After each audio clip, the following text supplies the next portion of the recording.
The day of my wedding felt like a dream. The kind of day you imagine your entire life, but never fully believe will happen until it does. The morning started with that surreal mix of nerves and excitement, the kind that keeps your heart pounding in your chest no matter how many deep breaths you take. I sat in front of the mirror in the bridal suite, surrounded by my best friends and my sister, while the makeup artist dabbed concealer under my eyes and brushed soft pink tones across my cheeks. My dress hung on the back of the door, a delicate lace gown. I had fallen in love with the moment I tried it on. Everything felt perfect, or at least it was supposed to. I kept waiting for the nerves to calm down. Everyone told me they would. "You'll feel better once you walk down the aisle," my maid of honor, Jess, kept saying. "As soon as you see Liam, all the jitters will disappear." And I believed her. Liam was my safe place. He always had been steady, warm, and patient in ways that balanced out my overthinking. We'd been together for 4 years, and I never doubted for a second that he was the person I wanted to spend the rest of my life with. He wasn't just my fiancé. He was my best friend. But there was something else gnawing at me that morning, a tension I couldn't quite name. It wasn't the wedding stress. The flowers were perfect. The venue was stunning. The weather had miraculously cleared after a week of rain. No, it was something different. Something I'd felt for a while, but hadn't been able to put into words. My mother. She was there, of course, helping with last-minute details and making sure everything looked perfect. But there was a distance between us that I couldn't shake. It had been there for months, maybe longer. She smiled when I showed her my wedding dress, but it never quite reached her eyes. She asked about the wedding plans, but her voice lacked the excitement I had expected. I brushed it off at first, thinking maybe she was just emotional. Her oldest daughter was getting married, after all. But even in the weeks leading up to the wedding, I could tell something was wrong. I had asked her about it once, during a quiet moment when we were stuffing invitations. "Is everything okay?" I said, trying to sound casual. She looked up at me and blinked, like she had been lost in thought. "Of course," she said, a little too quickly. "Why wouldn't it be?" I wanted to push, but I let it go. I told myself I was imagining things, that I was just reading too much into her mood. But even as I sat in the bridal suite, staring at my reflection in the mirror, that uneasy feeling hadn't gone away. The ceremony itself was beautiful. Liam's face lit up when he saw me walking down the aisle, and in that moment, it was easy to forget everything else. My heart settled as he took my hands, his thumbs brushing gently over my knuckles. The vows were perfect. The kiss was perfect. By the time we walked back down the aisle together, hand in hand, I was floating. The reception was a blur of laughter and champagne. We danced, we ate, we posed for photos that would live in frames forever. I remember spinning under the lights with Liam, laughing as he twirled me like we were the only two people in the room. I remember the speeches. My sister told the story of how Liam and I met, how he had spilled coffee all over my notes during our college study group, and how I was so mad I didn't even realize he was trying to ask me out. My dad made a joke about how he knew Liam was the one because he could handle my stubborn streak better than anyone else. Everyone laughed. It was perfect, but through it all, I kept catching glimpses of my mother. She was there, but she wasn't. She smiled when the camera was on her, but when she thought no one was looking, her expression fell into something harder, sadder, like she was carrying something too heavy to set down. I tried to brush it off. I told myself she was just tired. It had been a long day, but a part of me knew better. It wasn't until the end of the night, when the guests had started to filter out and I was saying my goodbyes, that it happened. I hugged my dad first. He kissed my forehead and told me he was proud of me. Then I turned to my mother. She pulled me into a hug that felt tighter than usual, like she was holding on for a second too long. And then she whispered it. "You ruined my life by marrying him." For a second, I thought I had misheard her. I pulled back, staring at her in shock. "What?" She shook her head quickly, her expression closing off. "Nothing," she said. "I'm just tired." But I knew it wasn't nothing. The words rang in my head, repeating over and over until they drowned out everything else. I wanted to ask her what she meant, but the look on her face stopped me. It was the same look she had been wearing all day, the same sadness I had been ignoring for months. I watched her walk away, my heart pounding in my chest. Liam came up behind me, wrapping his arms around my waist. "You okay?" he asked, pressing a kiss to my temple. I nodded automatically, but the words caught in my throat. I wanted to tell him. I wanted to say, she just told me I ruined her life. But I couldn't. Not yet. Instead, I smiled and leaned into him, hoping that if I held on tight enough, the feeling would go away. But it didn't. And deep down, I knew this was only the beginning. The morning after the wedding should have been peaceful. I had imagined waking up wrapped in Liam's arms, our bodies tangled in soft sheets as the first sunlight filtered through the curtains. I thought we'd have breakfast in bed, laughing over the memories from the night before.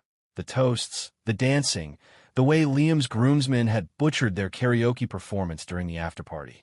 It was supposed to feel like the beginning of something beautiful. But instead, I woke up with a knot in my chest and my mother's words pounding in my head.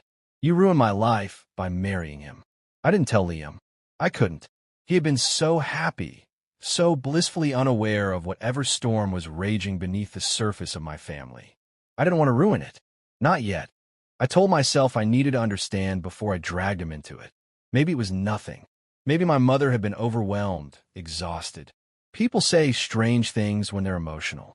But deep down, I knew it wasn't nothing. It had been brewing for months, maybe even years. I could see it now, all the signs I had ignored. The way my mother never quite seemed comfortable around Liam. The way she avoided family dinners when his parents were invited. The forced smiles, the distant hugs. It wasn't just a bad mood. It was something deeper. I waited until the honeymoon was over before I confronted her. Liam and I spent a week in Greece, and I tried to relax. I really did. We walked along the beach at sunset, drank wine at tiny cafes, and talked about our future. But even as I smiled and held his hand, I could feel the weight of those words pressing down on me. I kept hearing her voice in my head, cold and bitter. When we got back home, I couldn't wait any longer.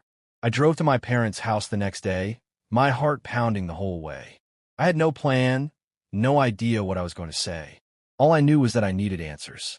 My mother was in the kitchen when I walked in, chopping vegetables for dinner. She looked up when she saw me, surprised. Emma, I wasn't expecting you. I need to talk to you, I said. I didn't even try to soften my tone. I was tired of pretending everything was fine. She wiped her hands on a dish towel and gave me a wary look. Okay, what's going on? I took a deep breath. At the wedding, you said something to me. Right before you left. You said I ruined your life by marrying Liam.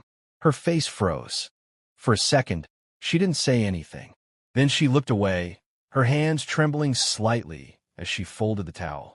I don't know what you're talking about. Don't do that, I snapped. Don't pretend it didn't happen. I heard you. I know what you said. I just don't understand why. She sighed, pressing her fingers to her temples like she had a headache. Emma, I shouldn't have said that. I was tired, emotional. I didn't mean it. You meant it. My voice cracked. You've been acting weird for months. Maybe longer. It's not just the wedding. It's Liam. You've never liked him, and I never understood why. But this feels personal. What's going on? For a moment, I thought she wasn't going to answer. She just stared at the floor, her expression heavy with something I couldn't name. And then, finally, she sighed. It's not about Liam. It's about his father. The words hit me like a punch to the stomach. His father? She nodded slowly, her eyes distant. Richard, we knew each other a long time ago. Before I met your dad. My heart dropped. You dated him? Yes. She exhaled shakily. We were young, early 20s. I thought we were in love. I thought we were going to get married. I stared at her, my mind spinning. What happened? She hesitated, as if she wasn't sure how much to tell me. He left, she finally said. No warning. One day we were planning a future together, and the next, he was gone. No explanation. I found out a month later he had married someone else. My chest tightened. Liam's mother. She nodded. It broke me. I don't think I ever really got over it. I married your father, and I love him. I do. But Richard was my first love. And when I met Liam's family and saw him standing there, looking so much like his father, I closed my eyes, the pieces falling into place. It brought all back. Every time I looked at him, she said softly, I saw Richard. I saw the life I thought I was supposed to have. I felt sick. So you've been punishing me for it? She flinched. I wasn't trying to punish you. I couldn't help it. I kept telling myself it wasn't fair, but the feeling wouldn't go away. I hated that you were marrying into that family. I hated that I would have to see him again, hear his voice, watch him live this perfect life while I... Her voice broke, and she covered her face with her hands. I wanted to feel sorry for her. I wanted to understand, but all I felt was anger. So this isn't about me, I said quietly. It's about you. She looked up at me, tears in her eyes. I never wanted to hurt you. But you did, I said. You made me feel like my relationship was a mistake, like I was making the worst decision of my life, all because you couldn't let go of something that happened decades ago. She opened her mouth to speak, but I held up a hand. I love Liam. He is not his father, and I'm not going to spend my marriage carrying the weight of your past. The words hung in the air between us. She nodded slowly, wiping her eyes. You're right, she whispered. I need to let it go. But as I left that day, I couldn't help but wonder if she ever really would. And even if she did, would I be able to forgive her? I drove home from my parents' house with my hands gripping the steering while so tightly my knuckles turned white. My heart pounded in my chest, and my mind felt like it was racing in 1,000 different directions. I replayed my mother's words over and over in my head. The confession, the pain in her voice, the tears in her eyes. Part of me wanted to feel sympathy. I understood heartbreak. I knew what it was like to love someone so deeply that losing them left a scar. But this wasn't just heartbreak. This was something else. This was resentment. And she had been carrying it for decades, quietly letting it fester until it spilled over onto me. By the time I pulled into the driveway, the anger had started to settle in. I hated that my mother had let her past define how she treated my present. I hated that she had looked at Liam, the man I loved, and only seen the face of the person who had hurt her. But mostly, I hated that I had been caught in the middle of something that had nothing to do with me. Liam was in the kitchen when I walked in, barefoot and slicing vegetables for dinner. The smell of garlic and onions filled the room, and he glanced up when he heard the door close. He smiled the way he always did when he saw me, warm, easy, like I was the best part of his day. Hey, you're home early, he said. How was your mom? I hesitated in the doorway, watching him. I had wanted to keep this from him. I had wanted to protect him from the truth, but suddenly the weight of it felt too heavy to carry alone. I dropped my bag by the door and crossed the room, leaning against the counter. Liam, we need to talk. The smile faded from his face. He put the knife down slowly, wiping his hands on a dish towel. Okay, he said carefully. What's going on? I took a deep breath. It's about my mom. And your dad. His brow furrowed. My dad? I nodded. They knew each other before they were married. They dated. She thought they were going to get married, but he left. He married your mom instead. Liam blinked, processing the words. I watched his expression shift from confusion to shock, and then something else. Something heavier. Wait, he said slowly. They dated? Yeah, I said. She never told me. I had no idea until today. She said seeing him again, seeing you, brought everything back. She's been holding on to it for years. That's why she's been acting so distant. Liam ran a hand through his hair, exhaling sharply. I don't even know what to say. I know, I said quietly. I didn't either. He sank down into one of the kitchen chairs, shaking his head. I barely even know my dad, he said. I mean, he's always been distant. Cold. I don't remember him ever talking about his past. I didn't even know he dated anyone seriously before my mom. I sat down across from him, watching the way his shoulders slumped. I'm sorry, I said. I know this is a lot. He nodded slowly, but there was something else in his expression. Something wounded. So, she hates me because of him? No, I said quickly. She doesn't hate you. She couldn't separate you from him. She was holding on to this pain for so long that she saw him every time she looked at you. It's not fair, Liam. It's not right. But it's not your fault. He leaned back in his chair, staring up at the ceiling. It kind of feels like my fault. It's not. I reached across the table, taking his hand. You're not your father. He was quiet for a long moment. When he finally spoke, his voice was softer. I've spent my whole life trying not to be him. I squeezed his hand. You're not. But I could tell it still hurt. And I hated that it hurt. I hated that this thing, this ancient, unresolved heartbreak, was now sitting between us. It wasn't fair. It wasn't our fight. But we were the ones dealing with the fallout. The next few weeks were tense in ways I didn't expect. My mother called a few times, but I let the calls go to voicemail. I wasn't ready to talk to her yet. I wasn't sure when I would be. Liam didn't bring it up much, but I could tell it was on his mind. He got quiet in ways he normally wasn't. Distant. I caught him staring off into space sometimes, lost in thought. One night, I found him sitting on the edge of the bed, holding his phone in his hands. "You okay?" I asked. He looked up at me, his expression tired. I was thinking about calling him. "Your dad?" He nodded. I need to know. I need to hear it from him. I need to know if he really left her like that. If he really just walked away." I sat down beside him. "And if he did?" He sighed. "I don't know. I guess. I just want to understand why. Maybe if I understand why he left her, I'll understand why he was never really there for me." My heart ached for him. I hated that he was carrying this now, this need for answers that might never come. But I understood. I understood the need to make sense of the past so you could let it go. The next day, he called his father. I sat in the other room while they talked, my heart pounding with every minute that passed. I couldn't hear the conversation, but when he finally hung up, the look on his face told me everything I needed to know. He admitted it, Liam said quietly. He said he loved her, but he got scared. He said he thought he wanted something else, something better. And then he realized too late that he was wrong. I could see the pain in his eyes, the weight of realizing his father wasn't the man he wanted him to be. I wrapped my arms around him, holding him as he exhaled shakily. "I'm sorry," I whispered. He nodded against my shoulder. "Me too." We sat there for a long time, holding each other in the quiet. I knew this wasn't something that would be fixed overnight. The past had a way of lingering, of clawing its way into the present when you least expected it. But I also knew this. We weren't our parents. Their mistakes didn't have to be ours. And for the first time in weeks, I felt like maybe, just maybe, we could find a way forward. Together. In the days that followed Liam's conversation with his father, the weight of everything that had happened hung in the air like a storm that refused to pass. We tried to go back to normal, back to our routines, our quiet dinners, the lazy mornings spent in bed. But something had shifted.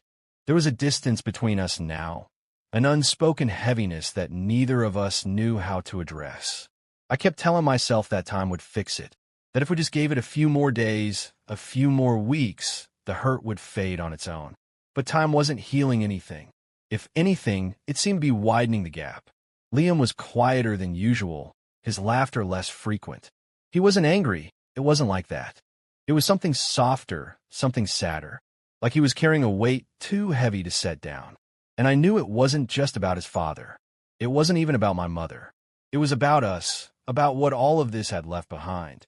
One night, I finally broke. We were sitting on the couch, the TV playing some show we weren't really watching.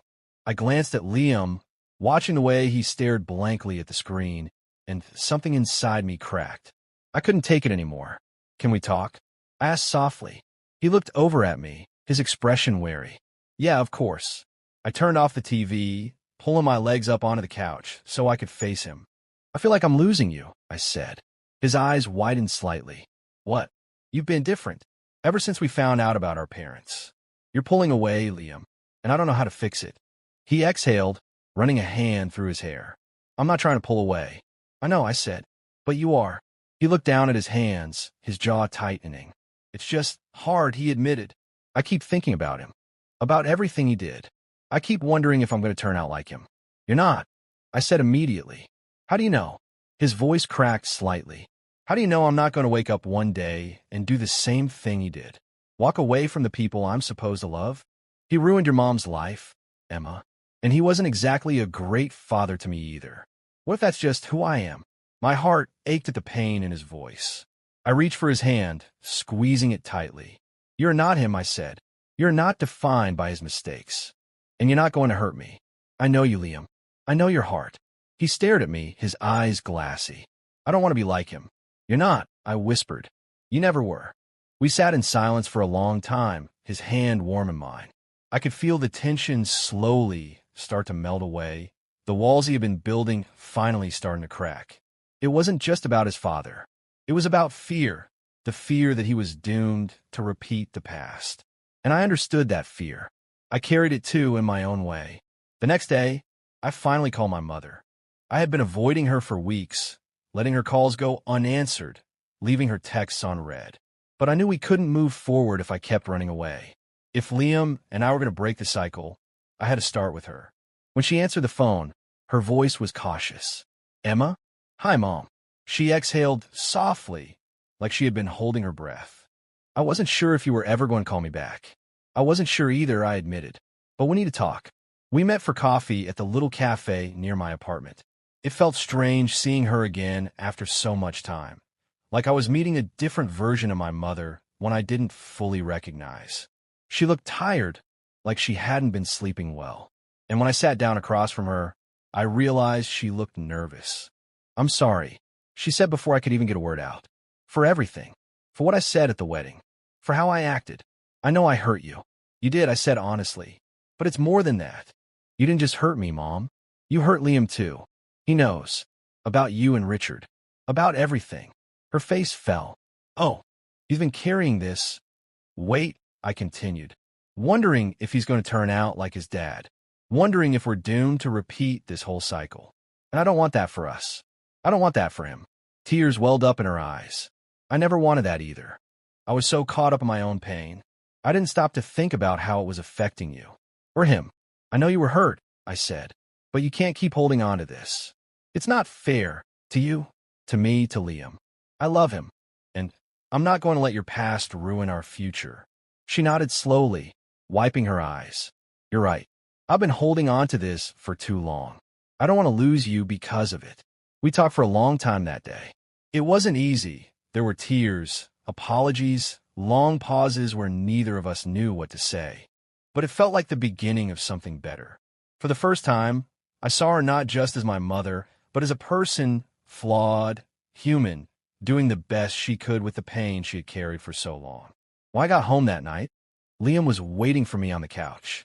I curled up next to him, resting my head on his shoulder. "How'd it go?" he asked. "Good," I said. "Hard, but good." He nodded. "I'm glad." We sat in silence for a moment, the weight of everything that had happened finally starting to lift. I knew this wasn't the kind of thing that healed overnight. There were still conversations to be had, wounds that needed time to close.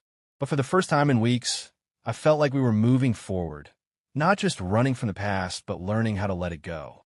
As I sat there with Liam, his hand warm in mine, I realized something important. We weren't our parents. We weren't defined by their mistakes, their heartbreaks, or the things they left behind. We had the power to write our own story, a story that wasn't about leaving or holding on to resentment, but about love, about forgiveness, about choosing each other, even when it was hard. And for the first time in a long time, I believed we could.